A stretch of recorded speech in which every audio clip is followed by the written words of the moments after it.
Hai Cesawa, kembali lagi bersamaku. Cerita kali ini aku akan mengambil film yang berjudul USS Indianapolis. Film ini mengisahkan tentang sebuah kapal angkatan laut Amerika yang ditenggelamkan oleh kapal selam Jepang selama Perang Dunia II yang menyebabkan 890 awaknya terdampar di perairan yang dipenuhi dengan hiu. Jadi bagaimanakah kisah selengkapnya? Langsung aja kita masuk ke filmnya. Film dibuka pada Maret tahun 1945 di perairan Okinawa, usai meletusnya peperangan Iwo Jima antara Jepang dan Amerika. Beberapa pesawat tempur Jepang terlihat mulai melakukan serangan ke kapal perang USS Indianapolis. Kapten McFly sebagai komandan kapal pun berusaha memberikan komando agar menembaki pesawat tempur yang mendekat.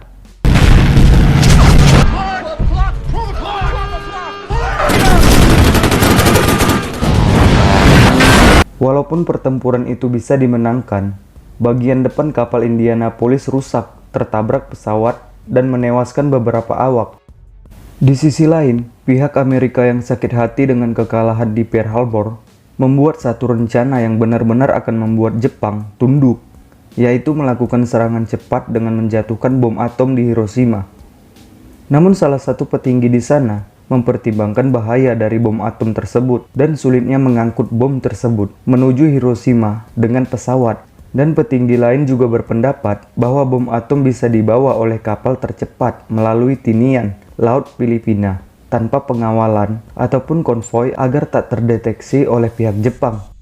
Awalnya usul itu pun ditentang dan dianggap sebagai misi bunuh diri, tapi akhirnya usulan tersebut diterima dengan iming-iming sebutan pahlawan bagi yang berhasil melakukannya. Pada bulan April, USS Indianapolis tiba di San Francisco untuk melakukan perbaikan. Selama perbaikan itu, para awak kapal dibebas tugaskan, dan salah satunya adalah Brian yang mengajak Antonio untuk berkunjung ke salah satu rumah temannya yang bernama Clara. Di sana Brian pun dipuji oleh ayah Clara atas kontribusi besarnya pada kapal USS Indianapolis. Namun pada saat ia bertemu dengan Clara, sayangnya Clara lebih tertarik dengan Antonio yang sangat jago berdansa. Melihat itu, Brian pun akhirnya memilih pergi dari sana. Di pelabuhan, Kapten McFly melihat kapal USS Indianapolis yang tengah diperbaiki. Dia juga berbincang dengan kepala mekanik kapal tersebut bernama McWhorter. Di tengah perbincangan tersebut, tiba-tiba mereka pun melihat sebuah peti misterius yang sedang diangkut ke dalam kapal. Tak lama kemudian, Kapten McFly pun menerima perintah dari Presiden Amerika Serikat untuk berangkat menuju Tinian dengan membawa 2 unit kargo yang tadi sempat ia lihat. Ia pun hanya diberitahu bahwa misi ini bersifat rahasia dan hanya boleh berhenti di Pearl Harbor untuk mengisi bahan bakar dan tidak ada konvoi pengawalan karena bersifat rahasia. Pada malam sebelum berangkat, para awak kapal USS Indianapolis bersenang-senang dan berpesta. Namun, rasa senang itu tak bertahan lama, karena lamaran Antonio ditolak mentah-mentah oleh ayahnya Clara. Antonio juga baru menyadari bahwa Clara tak pernah membicarakan soal hubungannya kepada ayahnya. Hal ini pun membuat keduanya saling berteriak dan marah di pinggir jalan. Di sisi lain, terjadi keributan antara juru masak kapal bernama Garrison dan seorang awak kapal lainnya. Perkelahian pun tak dapat terhindarkan, dan mereka saling memukul satu sama lain. Sedangkan lainnya hanya menonton dan malah membuat taruhan. Untungnya perkelahian itu berhasil direda oleh petugas keamanan yang datang. Dan tak lama kemudian, salah satu awak mengabarkan kalau kapal akan segera berlayar. Saat itu juga para awak berlarian menuju kapal, sedangkan Clara dan Antonio berhasil berbaikan. Namun sayang, cincin yang dibawa Antonio jatuh ketika ia berusaha melerai perkelahian. Dan akhirnya Antonio pun pergi tanpa sempat memberikan cincinnya kepada Clara. Kapal pun berangkat keluar dari San Francisco, yang mereka sendiri belum ketahui isinya. Di sisi lain, Kapten McFly merasa cemas mengingat USS Indianapolis adalah kapal yang lemah terhadap serangan bawah laut. Itu sebabnya, biasanya memakai kapal pengawal sebagai pelindung. Di saat memikirkan solusinya, Letnan yang bernama Saindes langsung mengusulkan untuk melakukan strategi zigzag. Tetapi menurut Kapten, strategi itu tak akan berhasil jika Jepang menyerang menggunakan kaitan. Kaitan ini merupakan torpedo bunuh diri milik Jepang yang mempunyai awak di dalamnya dengan kecepatan tinggi. Tepat di tanggal 19 Juli di perairan Filipina, Jepang yang sedang melakukan patroli tiba-tiba melihat ada pergerakan. Komandan kapal selam Jepang pun langsung melakukan serangan dengan menugaskan prajuritnya untuk berada di kaitan. Dan setelah meluncur, namun sayang, itu adalah kapal dagang. Satu prajuritnya pun harus mati sia-sia, berada dalam kaitan yang entah kemana.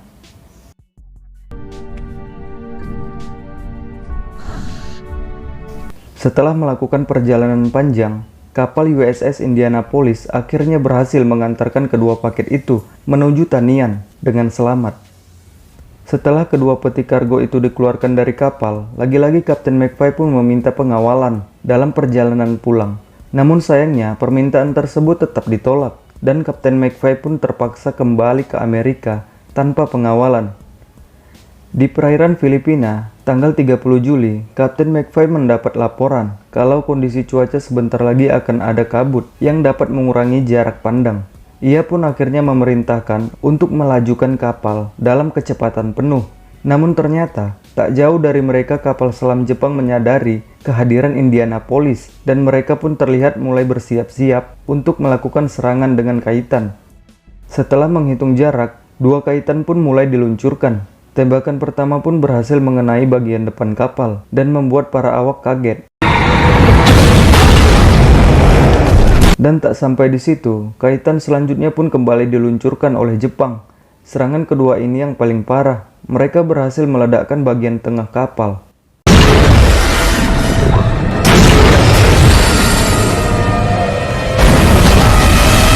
Diawali ruang mesin yang meledak, api pun kembali menyambar ke daerah-daerah lain. Suasana pun semakin tegang karena awak kapal yang terbakar berlarian ke sana kemari untuk mencari pertolongan. Melihat situasi yang kacau, Kapten McFly pun akhirnya turun untuk mengecek ke bagian komunikasi. Namun sayangnya serangan tadi juga ternyata mematikan seluruh jaringan komunikasi yang ada di dalam kapal. Di sisi lain, pihak dari pusat sebenarnya sempat mendapat sinyal dari USS Indianapolis. Namun komandan tak mau memberi perintah sembarangan karena ia berpendapat bisa saja itu adalah sinyal panggilan dari musuh. Dan kenyataannya, kerusakan USS Indianapolis semakin parah dan membuat Kapten McFly segera memerintahkan para awaknya untuk menjauh dari kapal. Beberapa dari mereka pun berusaha menyelamatkan teman-temannya yang masih terjebak sebelum kapal tersebut benar-benar tenggelam. Sementara itu, awak kapal yang sudah berada di geladak pun segera menjatuhkan diri.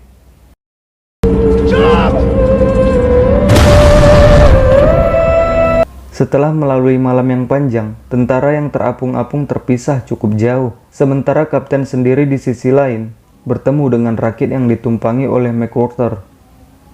Sayangnya keadaan dia sangat mengkhawatirkan karena kakinya ternyata terputus karena serangan hiu. Ia pun langsung segera mengobati dengan obat-obatan seadanya, sekaligus menenangkannya bahwa penjemputan akan segera datang. Di sisi lain, pasukan patroli udara Amerika melakukan pencarian dan terus berkeliling. Melihat itu, para awak yang terapung itu pun kemudian berteriak dan melambaikan tangan dengan harapan bisa dilihat. Namun karena jarak yang terlalu jauh, mereka pun tak dapat ditemukan. Setelah itu, mereka pun terlihat menenangkan diri masing-masing. Ada yang bermain musik, ada juga dari mereka yang masih sempat-sempatnya menulis catatan harian. Ketika mereka sedang asik bercerita, tiba-tiba saja serangan hiu itu membuat mereka berpencar dan segera naik ke atas rakit. Kecuali orang yang bernama Tedori.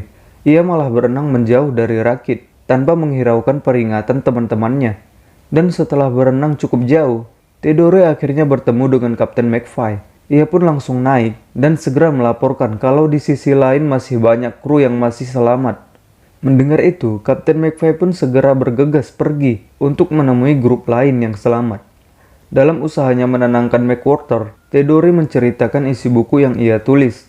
Ia pun mendongeng untuk mengalihkan perhatian McWhorter dari rasa sakit yang timbul di kakinya. Pada malam harinya, Kapten McFly pun kembali. Beberapa orang yang ia temukan terapung-apung dan terpisah dari grup yang lain. Dan di hari kedua ini, dengan persediaan makanan yang tersisa, Kapten pun berusaha membagikan secara adil kepada setiap orang. Ia pun membuka makanan 1 kaleng per hari, agar persediaan makanan dapat bertahan selama mungkin. Di saat harapan semakin tipis, Standish pun di sini merasa kalau tidak jauh dari mereka, ada pulau yang bisa dikunjungi.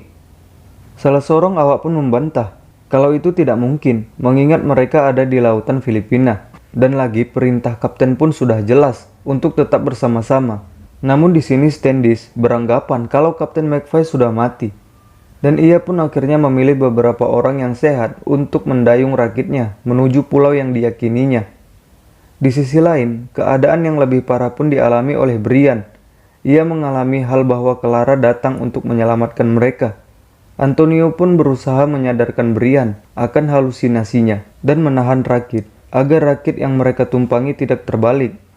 Namun di sini Brian langsung panik dan mengutarakan isi hatinya, kalau selama ini dia juga mencintai Clara. Antonio yang mendengar itu pun hanya bisa terdiam. Namun gerakan panik Brian itu ternyata membuat hiu menghampiri rakit mereka dan membalikkan rakit tersebut. Mereka pun dengan cepat berusaha membetulkan rakit itu. Namun seekor hiu segera menerkam kaki Antonio hingga kakinya terluka parah.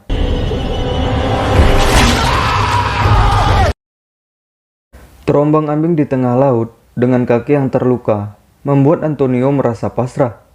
Namun Brian tetap berusaha menyemangatinya. Tapi tiba-tiba sahabatnya itu mulai berpesan kepada Brian untuk menjaga Clara. Antonio juga merasa bersalah, sempat tak menuruti ucapan Brian kala itu. Brian pun berusaha mengerti bahwa Antonio hanya ingin melakukan yang benar. Setelah berhasil mengungkapkan seluruh isi hatinya, ia pun akhirnya menghembuskan napas terakhirnya di atas rakit tersebut.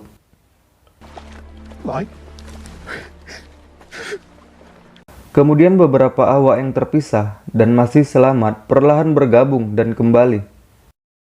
Kebahagiaan itu nyatanya tak berlangsung lama, karena seekor hiu menyerang rakit yang baru datang dan menjatuhkan seluruh awak kapal yang ada di atasnya. Mereka pun berusaha kembali naik, namun sangat disayangkan, salah satu awak kapal kembali menjadi sasaran bagi hiu yang lapar.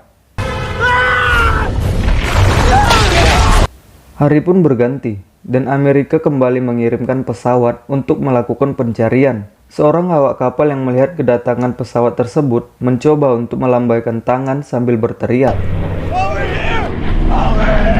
Sayangnya para kru pesawat tak dapat dilihat, dan mereka hanya melihat tumpahan minyak yang diduga berasal dari kapal selam Jepang. Melihat kemungkinan adanya kapal selam Jepang di daerah tersebut, salah satu kapten pesawat itu pun memerintahkan untuk menjatuhkan bom ke laut. Bom pun siap untuk dijatuhkan dan diperkirakan jatuh tepat di atas tumpahan minyak yang sesungguhnya menjadi tempat para awak kapal terombang-ambing. Dan saat pesawat mencoba terbang lebih rendah, sang kapten pun melihat ratusan awak kapal mengapung di atas laut. Ia pun langsung perintahkan untuk segera membatalkannya dan segera menghubungi Hector untuk mengabarkan kondisi laut. Komandan Nite ternyata tak memberikan izin karena masih memikirkan kemungkinan adanya pasukan Jepang di sekitar tempat tersebut. Kapten pesawat yang tiba pun lantas menjatuhkan persediaan obat-obatan dan juga beberapa makanan. Namun pesawat tersebut harus kembali ke pangkalan karena persediaan bahan bakarnya yang menipis.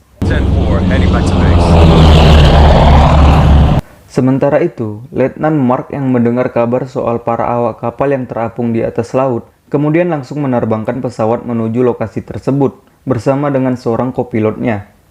Sesampainya di lokasi, mereka pun meminta izin para komando untuk menyelamatkan para awak kapal. Dan lagi-lagi, ia pun tak mendapatkan izin. Namun akhirnya, Letnan Mark pun melanggar perintah tersebut. Ia pun mendaratkan pesawat itu di laut dengan konsekuensi pesawat mogok dan tak bisa terbang lagi. Satu persatu awak kapal yang masih selamat dievakuasi menuju bagian atas pesawat. Salah seorang awak kapal pun memberitahu bahwa Kapten McFly masih berada di air. Namun sang kapten pun menolak untuk dievakuasi dan mementingkan anak buahnya yang dievakuasi terlebih dahulu. Letnan Mark di sini kembali menghubungi komando di Nike dan menginformasikan bahwa para awak kapal berasal dari USS Indianapolis. Di Amerika, para petinggi negaranya akhirnya mendapat kabar bahwa USS Indianapolis tenggelam selama 4 hari. Walau paket bom atom berhasil diantarkan, namun tenggelamnya USS Indianapolis ini akan menimbulkan keresahan dan menghancurkan citra Amerika yang tangguh itu. Para petinggi sepakat agar kabar mengenai tenggelamnya USS Indianapolis diredam oleh kabar-kabar baik dan menyusun rencana untuk mencari kambing hitam yang dapat disalahkan. Sementara itu, para awak kapal yang selamat juga berhasil dievakuasi menuju rumah sakit di Goa. Mereka pun semua mendapatkan pertolongan medis yang layak di sana. Ia pun lega melihat para awak kapal berhasil keluar dari air. Namun, ia sendiri merasa mimpi buruknya belum usai. Semua awak kapal berhasil pulang ke rumah masing-masing. Kapten McFly harus mengalami mimpi buruk sepanjang malam. Ia bermimpi ditenggelamkan oleh para awak kapal yang telah mati, seolah mereka meminta pertanggungjawaban dari sang kapten. Beruntung sang kapten itu memiliki istri yang sigap, menenangkan dan berkata, kematian para awak kapal bukanlah salahnya. Mimpi buruk si kapten ini tak berhenti sampai di sana. Ia pun mendengar bahwa 4 hari sebelum kapalnya tenggelam, ada kapal yang bernasib sama dengan kapalnya. Akhirnya ia tahu bahwa memang seharusnya USS Indianapolis dikawal atau diberi sonar sebagai bentuk perlindungan. Walau sudah mengetahui kebenaran bahwa ia tak bersalah, Kapten McFly pun harus tetap menghadapi sidang militer karena dijadikan kambing hitam para petinggi Amerika. Para awak kapal yang berhasil selamat pun menghadiri persidangan itu. Mereka pun berusaha membela kapten yang disalahkan oleh rakyat Amerika. Dalam persidangan itu, ia pun dituduh lalai mementingkan keselamatan para awak karena tak melakukan gerakan zigzag untuk menghindari torpedo. Ia juga dituduh tidak tepat waktu dalam memberikan perintah menyelamatkan diri saat kapal nyaris tenggelam. Kapten McFly tetap merasa bersalah atas kejadian tersebut dan menceritakan ulang kronologi tenggelamnya USS Indianapolis. Cerita itu membuat para peserta sidang menitikkan air mata mengenang kembali kejadian pilu tersebut. Saksi yang dipanggil dalam persidangan itu pun diberi kesempatan untuk membela sang kapten. Ketika memanggil saksi seorang komandan Jepang yang menembakkan torpedo, ia juga tak memberitahu kejadian yang sesungguhnya. Ia justru berkata bahwa torpedo yang ditembakkan adalah torpedo biasa dan bukan kaitan. Namun kapal USS Indianapolis memang tak dapat menghindar karena jarak yang sangat dekat. Namun, ia juga tak memberitahu kenyataan tersebut. Akhirnya sang kapten pun divonis tak bersalah. Namun, ia tetap menanggung kesalahan akibat lalai mengutamakan keselamatan para awak kapal. Para peserta pun merasa tidak adil karena sesungguhnya kapten telah sangat berjasa untuk negara, bahkan seharusnya diberi penghargaan berupa pembangunan monumen. Seusai sidang, Kapten McFly pun menemui Komandan Jepang secara pribadi. Komandan Jepang pun mengungkapkan bahwa jika saja kejadian tersebut terjadi di Jepang, maka Kapten McFly akan disalahkan atas apapun. Ia juga mengungkapkan bahwa sebagai Komandan Angkatan Laut Jepang, memang tugasnya untuk melawan kapten. Tetapi sebagai seorang manusia, ia juga sangat menyesal terhadap keputusannya. Ia juga berharap semoga kelak mereka bisa memaafkan sebagai sesama manusia.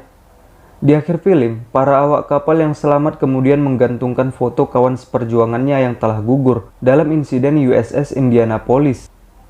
Kapten McFly pun membayar rasa bersalahnya dengan menembakkan pistol di kepalanya. Dan menjadi yang terakhir dipajang pada tembok tersebut adalah foto sang kapten, Kapten McFly. Dan film pun selesai.